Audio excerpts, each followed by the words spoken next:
तमाम व्लॉगर जो कि अपनी फैमिली को शो ऑफ करते हैं उनके पीछे ही पड़ गए हैं भाई, हाथ धो के पीछे पड़ गए हैं। वो बेचारे जान छुड़वा रहे हैं आपसे, आप उनका तवा लगाई जा रहे हैं। ये जो लोग हैं ना, ये आपकी आने वाली जनरेशन को बेगैरत कर रहे हैं। मैं अपनी जुबान में ना उसको कहता हूँ पोस्टमार्टम करना। तो बस थोड़ा बहुत पोस्टमार्टम करते हैं, मिर्चें तो लगेंगी जब कंटेंट गलत होगा। अगर सही बनाते तो मुझे जरूरत ही ना पड़ती मैदान में आने की। मैंने ना एक ऑटो लाइन सेट किया, उसमें ये कि जिधर मुझे थोड़ी बहुत बेगैरती डिटेक्ट हो जाती है ना, उसको मैं रगड़ देता हूँ। सानू भी दस कोई पासा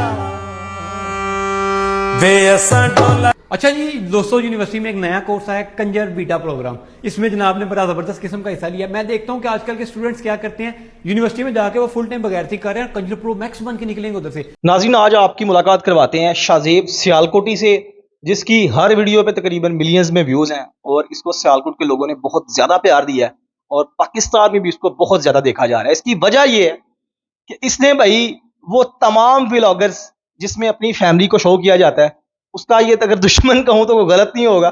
मेरे साथ मौजूद है शाहजेब सियालकोटी, उससे आपकी मुलाकात करवाते हैं, बल्कि बात करवाते हैं भाई क्यों उनके पीछे पड़ गए हैं। अस्सलाम वालेकुम। वालेकुम सलाम जी, क्या हाल है आपके? ठीक हैं? शाहजेब भाई, आपने टिकटॉक पे वो तमाम व्लॉगर जो कि अपनी फैमिली को शो ऑफ करते हैं उनके पीछे ही पड़ गए हैं भाई, हाथ धो के पीछे पड़ गए हैं। वो बेचारे जान छुड़वा रहे हैं आपसे, आप उनका तवा लगाई जा रहे हैं। नहीं जी, मैं सिर्फ ना लोगों को अप्रिशिएट करता हूँ कि यार इनका टैलेंट बहुत अच्छा है। मतलब मुझे बड़ा मजा आता है। तो जब आपको पता है अप्रिसिएशन तो थोड़ी बहुत बनती है। मैं अपनी जुबान में ना उसको कहता हूँ पोस्टमार्टम करना। तो बस थोड़ा बहुत पोस्टमार्टम करते हैं, मिर्चें तो लगेंगी जब कंटेंट गलत होगा। अगर सही बनाते तो मुझे जरूरत ही ना पड़ती मैदान में आने की। मैंने ना एक ऑटो लाइन सेट किया, उसमें ये कि जिधर मुझे थोड़ी बहुत बेगैरती डिटेक्ट हो जाती है ना, उसको मैं रगड़ देता हूँ। बगैरती को सेंस कर लेते हैं आप। मैं वो सेंसर लगाए हुए हैं जी मैंने। बल्कि जो मेरी ऑडियंस है वो तकरीबन रोज के कम से कम 10,000 वीडियोस के नीचे वो मुझे प्रॉपर मेंशन करते हैं कि जनाब बेगैरती हो रही है और आप बैठे हुए हैं तो खामोश है। फिर मैं समझता हूँ कि यार मैंने एक ड्यूटी ली है तो क्यों ना उसको सर अंजाम दिया जाए अच्छी तरह से। तो बस वो जो लोग थोड़ी बहुत बेगैरती करते हैं उनका पोस्टमार्टम शुरू कर देता हूँ। ये भाई कैसे दिल किया यार? वैसे तो टिकटॉक पे कितना अर्सा हो गया टिकटॉक बनाते हो आप? यार मुझे तकरीबन 6 साल हो गए मेरे अकाउंट को बने हुए और 5 साल तो मैं गुमनाम रहा हूँ। मैं भी जरा चवले मारता था थोड़ी बहुत लेकिन उसके बाद फिर मुझे समझ लगी कि अगर आप टिकटॉक पे या किसी भी सोशल मीडिया के प्लेटफॉर्म पे अगर आप खुद अपनी पहचान बनाना चाहते हैं तो आपको कोई ना कोई कंटेंट अपना लेके आना पड़ेगा। उसके बाद फिर मैंने कंटेंट अपना शुरू किया। स्टार्टिंग मैंने फनी वीडियोस से किया, फिर हुआ कुछ यूं कि जब मैंने फनी वीडियोस बनानी शुरू की, मैंने दिन रात मेहनत करनी, एक स्क्रिप्ट सोचनी, फिर उसको एक प्रॉपर शेप देनी। वीडियोस बना के जब मैं अपलोड करता था तो उस तरह से व्यूज नहीं। फिर मैंने जब देखा यार मैं इतनी मेहनत करूं मुझे व्यूज नहीं आ रहे, लोग आते हैं आगे वो बगैरती थोड़ी बहुत कर दी, कोई बेगम दिखा दी, अस्सलाम वालेकुम गाइस गली में बच्चे खेल रहे हैं, आए मैं आपको अपनी बेगम दिखाता हूँ। गाइस आज मैं आपको बताता हूँ मैं न्यू बाइक लेके आऊँ, बाइक को छोड़ें, आए मैं आपको अपनी बेगम दिखाता हूँ। मैंने कहा जी इनके मिलियन में व्यूज, वो शज़ेब साहब ऐसे बैठे हैं। सब गुब्बारे ने शज़ेब साहब को कोई बंदा पूछ नहीं रहा सोशल मीडिया पे। फिर मैंने सोचा कि नहीं शज़ेब साहब ग्लव्स पहन लो, पोस्टमार्टम का टाइम है। फिर हम आए मैदान में, तो मैंने कहा जी एक शीशा लिया मैंने, बहुत अच्छा किस्म का आईना, मैं लोगों के सामने रख देता हूँ, ये आप हैं और आप सोशल मीडिया के ऊपर इस तरह की हरकतें करेंगे तो इस तरह के बंदे आपको मिलेंगे। अच्छा शाहजेब भाई, कभी थ्रेट्स नहीं आए या कभी किसी ने कॉल करके आपको ये नहीं कहा भाई ये मेरी वीडियो डिलीट कर दो, मैं ये कर दूंगा वो कर दूंगा? रोज के कोई 3-4 थ्रेड्स ना आए तो मुझे नींद नहीं आती। अच्छा। अब इसमें सीन ये है कि थ्रेड्स जो देते कैसे हैं, आते पर गर्म होके जनाब आपने ये किया वो किया। तो मैं सिंपल सी बात कहता हूँ यार ये सोशल मीडिया का जो प्लेटफॉर्म है ना, इसको अच्छे तरीके से यूटिलाइज करना बहुत कम लोग हैं कि जो जानते हो। अब सोशल मीडिया का प्लेटफॉर्म है, इस पे आप कोई भी बात अपनी बनवा सकते हो। और जब सोशल मीडिया के ऊपर मैं एक ही बात कहता हूँ कि जब आप सोशल मीडिया के ऊपर आके इस तरह की बेगैरती करोगे तो हेटर्स तो आपको मिलेंगे। तो आप मेहरबानी ये करें कि यहाँ कंटेंट डिलीट कर दें। धमकाना है तो फिर धमकाते जाएं जनाब, आदत हो गया अब तो रोज की 2-3 धमकियां ना आए तो नींद ही नहीं आराम से आती। मैं नाम लेना मैं मुनासिब नहीं समझूंगा, लेकिन बहुत बहुत बड़े क्रिएटर्स हैं जिन लोगों ने थ्रेड्स भी दिए हैं और रिक्वेस्ट भी की हैं। जो रिक्वेस्ट करता है ना उसके बारे में फिर थोड़ा बहुत सोचता हूँ कि यार कोई बात नहीं, रिक्वेस्ट कर रहा है कर देते हैं। हाँ जरा बदमाशी ला देना, फिर मैं 2-3 वीडियोस उनके लिए और बनाता हूँ। मैं कहता हूँ ये आपका गिफ्ट है जी, आपने मुझे थ्रेड्स दिए हैं तो आपके लिए गिफ्ट है। क्योंकि जब मैंने व्लॉगिंग रोस्टिंग शुरू की थी ना, तो फर्स्ट डे से मुझे लग गया था पता कि मेरे साथ क्या क्या हो सकता है। और उसकी मैंने एक प्रॉपर रोस्टिंग की एक प्रॉपर स्क्रिप्ट वगैरह वो होती है मेरे पास कि मतलब मैं इसको किस लाइन में बोलूंगा कि मेरे पे कोई लीगल एक्शन भी ना हो। और वैसे भी जब आप हक की बात करते हैं ना तो वो डर नहीं रहता दिल में। ये कह लें कि एक किस्म का जहाद है कि इन लोगों को एक्सपोज करना और जो जेन्युइन ओरिजिनल कंटेंट क्रिएटर्स हैं उनका हक उन तक पहुंचाने की जिम्मेदारी ली है, तो इसको इंशाल्लाह बखूबी निभाएंगे। अच्छा, ये जो आपने ये कंटेंट बनाना शुरू किया है, बेसिकली आपने किसको फॉलो किया है? ये सिर्फ अपना ही आइडिया?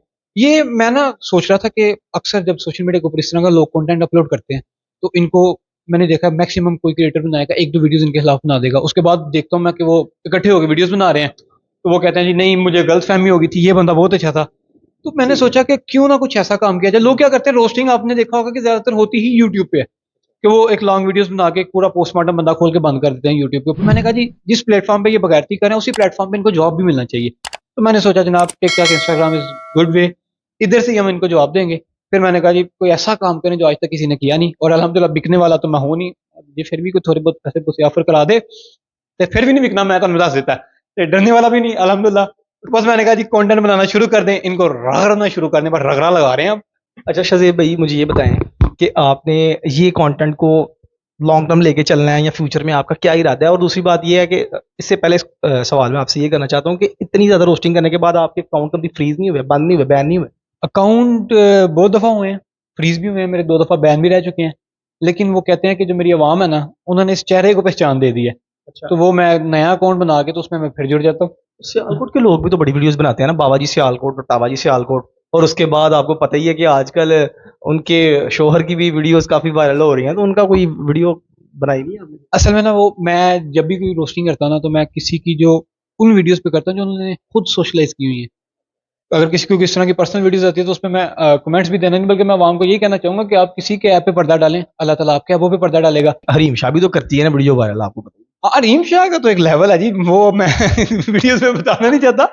हरीम शाह का तो लेवल है, वो कहती है जी जो मैं करती हूँ बस मैं करती हूँ। है। जी भाई, वैसे आप एक और बात है, रोस्ट तो आप करते हैं लेकिन मजे पूरे आप लेते हैं। नहीं वो यकीन करें, मेरी जो फीड है ना, वो जो फॉर यू फीड है उसके ऊपर आती है मेरे पास इस तरह की वीडियोस हैं, वो लोग मुझे इस कदर मेंशन कर देते हैं, तो मैं खुद मजबूर, और कई दफा तो मैं खुद मतलब सिर्फ कम्युनिटी गाइडलाइंस की वजह से ना मैं थोड़ा बहुत स्टॉप कर जाता हूँ, वरना जो मेरे अल्फाज इन लोगों के लिए हैं वो मैं सोशल मीडिया के ऊपर अपलोड नहीं कर सकता। अच्छा चलिए भाई, सियालकोट के लोगों को, बल्कि पूरे पाकिस्तान के लोगों को आप क्या पैगाम देना चाहते हैं कि यार जो फैमिली ब्लॉगिंग करते हैं, बल्कि कोई कोई वल्गर कंटेंट भी बनाते हैं, उनको क्या पैगाम देना चाहते यार मैं जितने भी हमारे व्यूवर्स हैं उनसे मैं यही कहना चाहूंगा कि ये जो लोग हैं ना, ये आपकी आने वाली जनरेशन को बेगैरत कर रहे हैं। इसकी मैं आपको एक जबरदस्त किस्म की मिसाल देता हूँ कि एक लड़की है, गरीब घर से ताल्लुक है उसका, किसी तरीके से उसके अब्बा ने उसको टच मोबाइल दे दिया। अब वो सोशल मीडिया पे वो टिकटॉक इंस्टाग्राम डाउनलोड करती है, उसने देखना है जी डांस और मुजरा बगैरती के अलावा कंटेंट ही कोई नहीं है, कोई उस तरह का कंटेंट क्रिएटर है ही नहीं जो लंबी रेस का गोरा हो जिसके पास प्रॉपर कंटेंट हो। अब उसने जब देखना कि ये डांस है, फिर पर्सनल फैमिली व्लॉगिंग के नाम पे पर्सनल लाइफ उनके साथ शेयर करनी शुरू कर देनी। उस लड़की का माइंडसेट ये होगा कि अगर डांस करने वालों की जिंदगी इतनी अच्छी हो सकती है तो मेरी क्यों नहीं। उसने भूल जाना मेरा बाप एक दिहाड़ीदार मजदूर था, उसने भूल जाना कि मेरे अब्बा की कोई इज्जत है, उसने भी नहीं इसी फील्ड में आ हैं? जाना। मेरे साथ शहजेब सियालकोटी मौजूद थे, जो कि अपनी मज़ाहिया और चुलबुली बातों से आपका मनोरंजन कर रहे थे। और हम सोशल मीडिया पे अक्सर ही देखते हैं कि वो वीडियोस जिसमें ठुमका लगाया होता है, जिसपे कोई घूम के दिखाया होता है, जिसमें कोई आगे पीछे वाला सीन दिखा रहे होते हैं, उसमें मिलियंस में व्यूज हैं, और जिसमें कोई ऐसी चीज के बारे में इन्फॉर्म किया जा रहा है जो कि हमारे मुआशरे के लिए बहुत बेहतरी का सबब है, उसको आप बिल्कुल प्रमोट नहीं करते। और इसकी जिंदा मिसाल मैं खुद हूँ।